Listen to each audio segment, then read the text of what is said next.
नमस्ते दोस्तों। आप सभी ने सुना होगा कि महाभारत दुनिया की सबसे बड़ी एपिक पोयम है, सबसे बड़ा महाकाव्य है। उसमें क्योंकि 1 लाख श्लोक हैं।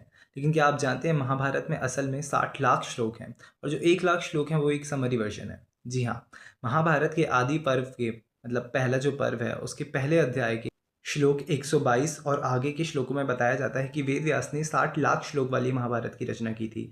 फिर उन्होंने उसे 30 लाख श्लोक में समराइज़ करके देवताओं को बताया, 15 लाख श्लोकों में समराइज़ करके पितरों को बताया और 14 लाख श्लोकों में समराइज़ करके गंधर्वों को बताया और 1 लाख श्लोकों में समराइज़ करके इंसानों के लिए रखा गया। तो जो 30 लाख श्लोक वाली महाभारत है वह नारद मुनि ने देवताओं को सुनाई, जो 15 लाख श्लोक वाली महाभारत है वो ऋषि देवाला ने पितरों को सुनाई और जो 14 लाख श्लोक वाली महाभारत है वो वेदव्यास के पुत्र शुक मुनि ने गंधर्वों को सुनाई।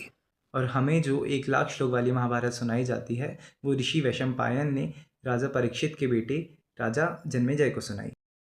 और इन सब का अर्थ ये भी है कि जो 60 लाख श्लोक वाली महाभारत है वो सिर्फ वेदव्यास जिन्होंने उसे बोला था, गणेश जी जिन्होंने उसे लिखा था वेदव्यास से सुन के, और कुछ ही लोगों को पता होगी और पता नहीं किसे पता होगी।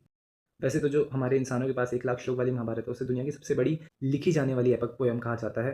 गेज़र ऑफ लिंग जो कि एक तिब्बत की पोयम है उसे दुनिया की सबसे बड़ी बोली जाने वाली एपिक पोयम कहा जाता है, क्योंकि उसमें अभी भी वर्सेस ऐड होते जा रहे हैं, मतलब श्लोक ऐड होते जा रहे हैं। उसमें 10 लाख श्लोक हैं, लेकिन गीज़र ऑफ लिंग 10 लाख श्लोक है और महाभारत जो बड़ी वाली है वो 60 लाख श्लोक वाली है।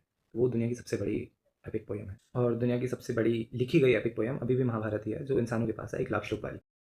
तो कमेंट्स में बताइए सोच के कि उस 60 लाख श्लोक वाली महाभारत में ऐसा क्या क्या होगा कि वो 60 गुना ज़्यादा बड़ी बड़ी है और ये वाली जो महाभारत है ये सिर्फ उसकी 1 लाख श्लोक की समरी है, 60 गुना छोटी। धन्यवाद।